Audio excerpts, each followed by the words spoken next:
Hey everybody, in this video I'm going to upgrade my portable outside solar panel to a 400 watt system. Therefore I have to put a new battery, therefore I have to put a new solar charge controller installed. Therefore I have to install a brand new sheet. Therefore I have to install a brand new solar charge controller, and I'm going to update all the Victron things on my rig. Hey, just a quick disclaimer and an asterisk to this whole video before we get going here. Follow me at your own peril. This is what Brad does. It's not what I recommend you do. It's not what I recommend anybody do. I'm just showing you what I did, and I show you how I screwed up. So join me if you'd like.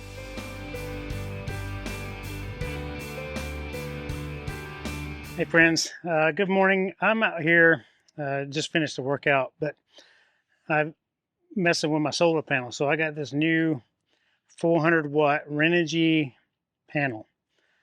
Now, if you recall back some time ago, I had the Zamp, Obsidian Zamp 100 watt solar panel that I used for the last couple of years, and I really love it. And I think having a portable solar panel in general is something that most Airstreamers should have if you like boondocking at all. I have a 3000 watt inverter, Victron inverter in here, and I also have one 270 amp game changer battery from Battleborn, lithium battery.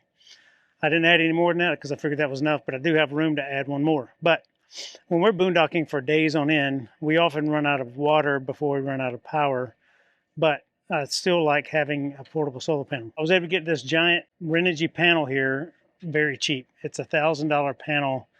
I got it for 200 bucks. So for anyone who lives in Pennsylvania, Ohio, North Carolina, South Carolina, and Arizona, and I think there may be a couple other locations around the country, but it's called MacBid, mac.bid. And I apologize to all of you who live in those areas who are not familiar with this yet, because you're about to be addicted. Think of it like eBay, but it's items that have been returned. So somebody purchased this panel at, I don't know, Amazon probably, and decided they didn't want it, so they returned it. So instead of Amazon restocking it, they just sell off everything that gets returned for the most part, and then it gets auctioned. So I bid up to 200 bucks, and then I had to pay the fee, whatever the fee was to get it, and the taxes on it. So I got this $1,000 panel for 200 bucks. The problem with it hooking it to an Airstream is it's a straight solar panel, so it does not have any, there's no regulator on it. It's just full power or no power when the sun is on it, or no sun's on it. So you have to put in a solar controller.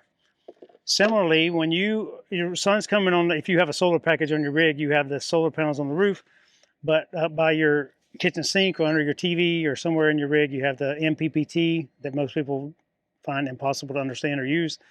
But that's your, I call it an RPM gauge. You got to set it up on what you're looking at, but the watts and how many watts you're getting, and it counts up. But most people don't know how to use it, so they like some type of screen or something that's more user friendly.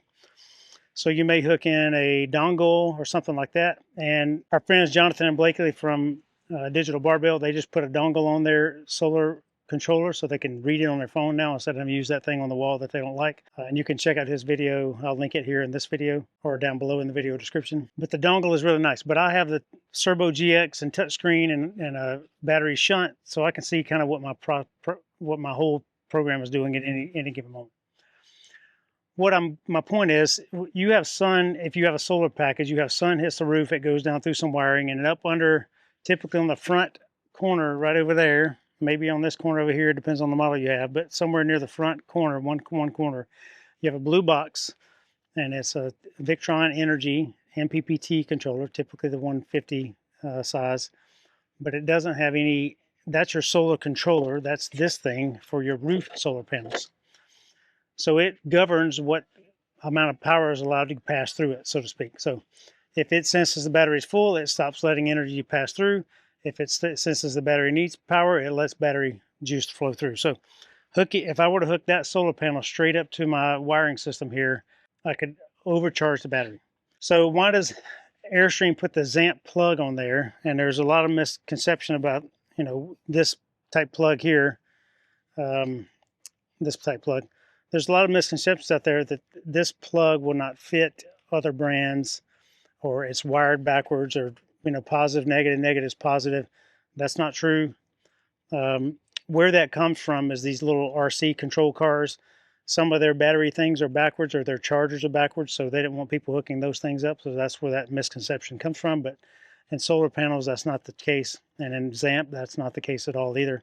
So just understand that. But I'm going to install, I bought that panel really cheap. I bought this solar controller here for, I don't know, 50 bucks on Amazon. So I'm going to hook up some wiring where I can plug in that. So that solar panel comes with these standard solar connectors. So I have to have this go into here, and then this come out of here, so I can plug this part into my front ZAMP panel plug area. So that's what I'm working on this morning. So if you ever want to buy, or you find a just straight up solar panel you want to put in the yard and hook it to your ZAMP plug over here, know that you have to have a solar controller on it, because if you don't, you will overcharge your batteries. But it's a pretty simple process. It's kind of self-explanatory there. It shows battery here, positive, negative, and solar panel, positive and negative. And then you can see what lights up here, and I'll show you how that works. All right, so I got these little terminals. I stripped the wires here. I got these terminals here that I want to put on the ends. They come in a variety of sizes.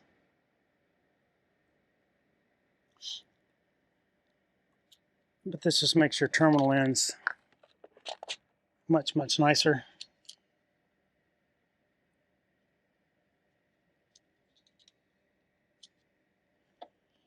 And now I can clip off the rest of that.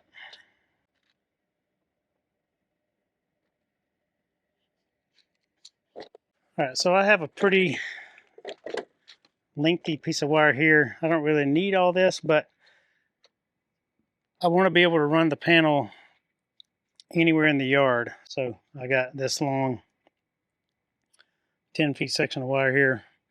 And it's individual pieces of wire, which is a pain. I'll get that sorted out and put something on here so I can drag it across the yard. But for the time being, I'm just going to crimp some ends on the end of here. See how I'm turning them left and opening up the port there. All right, so now that I have the ends on, we'll hook these into here. Tighten them on down. Let me close this up before I dump these things everywhere. All right, here we go. And my other wire. Okay, let's get it hooked up and see what's going on. Okay, so the lights up tells me that I have, this is green sealed, orange gel, red flooded. Let me go shut off my shore power real quick. All right, so it's telling me that my battery's lit up here, that I'm plugged in over there, and everything goes good. So now I'm going to plug up my solar panel. So now, show me that I got some charge coming. So I realized after hooking my solar controller up that I bought the wrong dang one. With this solar panel setup, I kind of screwed things up. Not really, but I kind of did. So the panel in my quick math brain, which I should never do math in public, but 400 watts divided by 12 is roughly 30. That's just quick math in my head. So I said, I'll just order a 30 amp solar controller, solar charge controller, and that'll be fine. And then when I started putting everything together, I really realized that it was not going to be fine. So I'm screen recording here, so I'm going to show you what I was trying to do.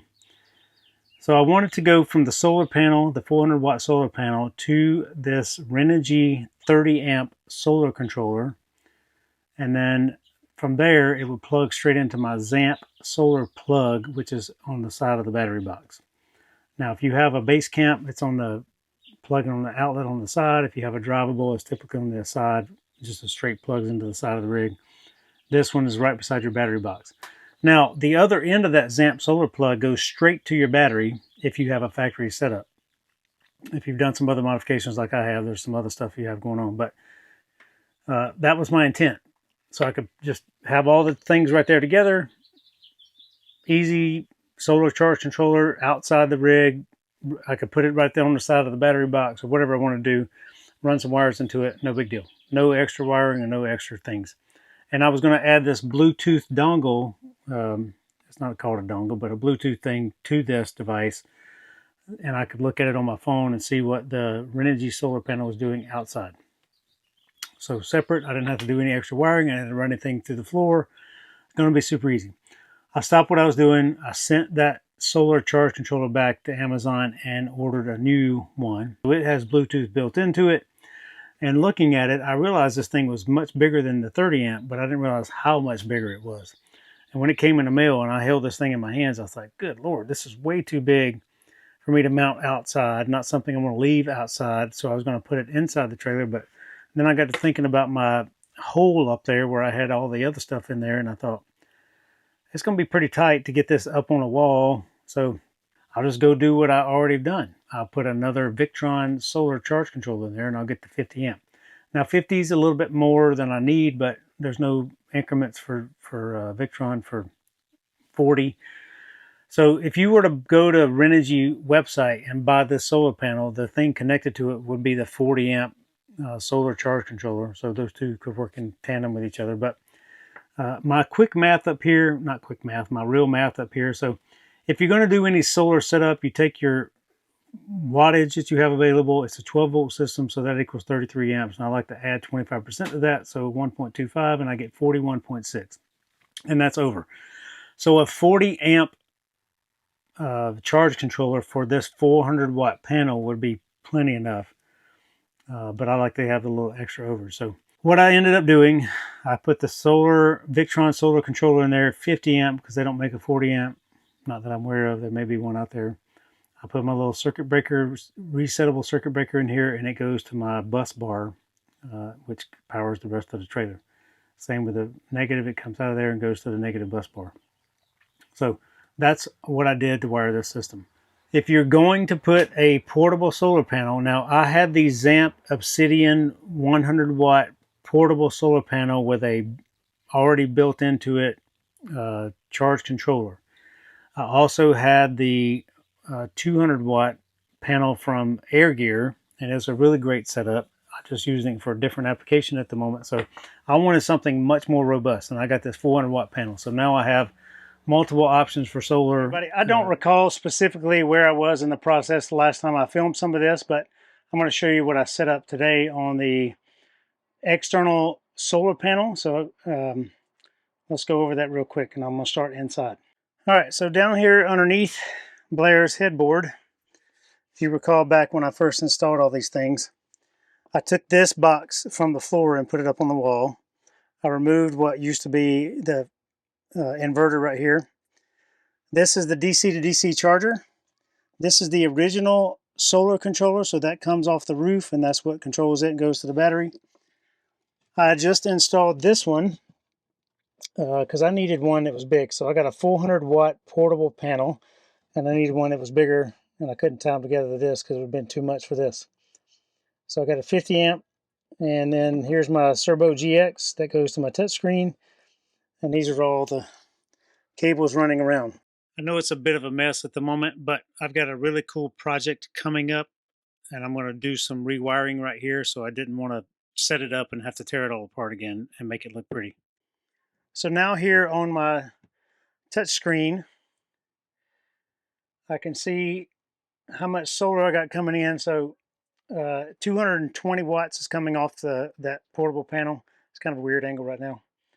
But it also shows me my roof solar and my portable solar. So if I go unplug that, the roof solar would take over. But my battery's at 100%. I got the inverter turned on. I'm not plugged into shore power. And I got things in here running. So I am full up on battery right now. So it's in absorption mode. So that's what the current charging state is. All right, let's go outside and I'll show you what the wires look like now. All right, here's my giant 400 watt Renogy panel. And the wires go underneath. And I got to hook it all in, but it goes underneath here. It goes into my battery box there. That's what comes out and goes to the panel. But I'll store the extra cord in there. But what it did, I got to finish zip tying everything here. So it just runs along right here, and it goes into my floor hole right there. So I'm going to finish zip tying this stuff back together. But the real magic is in here. I added, so here's the DC, these are all the things I added on there before. My big inverter, batteries over there.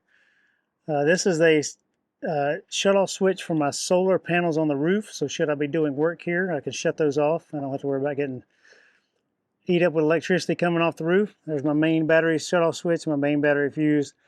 This is for the DC to DC charger. This is the portable solar panel, the front jack, the ZAMP plug, and my roof solar is coming in right there. So those are all the fuses. Now I can shut those off at any time, but it goes to the distribution block up there, which feeds to the battery coming off that main big wire there. And I got a grounding one down below down there. So everything runs into that little hole over there and goes underneath the headboard. So that's that. It was a little bit of trial and error. I got frustrated at first because the first Victron solar controller that I ordered, I wired everything up, got it running, updated the software, did all the things, and it would not work. I couldn't get any voltage to it. And the only troubleshooting thing I kept reading online was it's probably a reverse polarity. And I'm like, there's no way it's reverse polarity. Like, anyway, I sent that Victron controller back and got a new one, and this one works great. So it's pretty cool. And I love the Servo GX. And if you have the Servo GX and you have all that stuff, there's updated software. And the coolest thing about it is you can update every one of your Victron items when it's hooked to that via the internet. And you just log on and see which one needs an update and go for it. So I've updated my inverter here and both the solar controllers and the Servo GX itself. So it's a pretty cool option. All right, I hope that educates you if you desire to do something like this. It's just fun having options. That's all for now. Have a great day, everybody. Bye. Victron's done something pretty cool recently. I'm updating all my things via the internet. So where my controller that's normally here, I plug in there and plug in here. You can also do this via the app on your phone. If you have the Servo GX and you have all the things connected to that, and you have your online portal set up, this is something you can do via your phone, and it's, from what I understand, pretty easy. So I'm about 90% going through the process right now. The inverter just kicked back on. I'm waiting for it to update and upload, and then I'll go back through and verify all my settings are the same and accurate. But it's still configuring. But anyway, I just learned about this today. I bought a new solar charge controller that has Bluetooth capability, and you can update it with Bluetooth. But the charge solar controller that comes on the rig from the factory does not have the Bluetooth option. But because I have the Servo GX, I can tap into it online and then update it that way. And then I realized my Multiplus 2 needed updating as well. So that's what I'm doing now. What I wanted to point out is if you have the Servo GX or you had all this extra stuff added to your rig since then, it's a good idea to go through and check all the software and all the updates and make sure that it's been updated properly. So I'm an online portal there, and I'm going to show you how to get to this if you happen to have it. The app is very similar. So I go to my Victron online setup, device list, and scroll down to the bottom, and then firmware update, and it scans through all the devices connected to that Servo GX. And up here on the screen, so I turned off the solar just because I didn't want anything to mess it up when I was updating this. The Servo GX is connected to the battery, so it runs all the time regardless of the inverter being on. And then I just got this connected here. But so all of my devices are up to date. My solar controller from the factory, I have the Smart Shunt, the Servo GX, and now the Multiplus is all up to date. So now I'm going to go back into my Victron app on my computer, and this thing is hooked up locally, meaning the cord is hooked up. And this is remote management. So I'll log into here, and now I'm going to check my settings. So I go through here and I'll verify all the settings for all the things. And I'm not going to go through that with you because your system is probably different than mine. So I'm going to go through and check my settings. All right, I've gone through and set it up to basically my settings, and it's restarting now. Worked out pretty well. Pretty easy to do. So if you have this system set up, you need to contact the installer or you can go log in. And what I did was logged in and screenshotted every one of my settings before I reset the manufacturer or reset the firmware. And I just went back and put all those parameters back in again. And that's some sheet I had from the initial setup. So when I initially put this system in and set everything up for that, I saved those screenshots of all those pages, and that's what I continue to put in because I haven't made any other changes to the setup. Hey everybody, real quick on the end of this, I'm updating the software again on the Multiplus, and it's a good way to do this, but I tried to do it over the air. I can't because there's some setting, or I don't know what it is, the battery monitor system that I have set up, it won't let me do this one, particular one over the air. So I have to hardwire this in, meaning plug it in that cat cable and update the Multiplus with that software, but pretty easy. But know that before you start, you can go into your settings, you can upload or download a file which gets all the settings off the system. And then once you have it done, you can re-upload that same file to it to readjust those settings. So that's what I'm going to do instead of using my analog screenshot, go through and check everything again. Join us next time where I show you how to route the Starlink cable, clean our stove top, and we install a wireless deadbolt lock mechanism.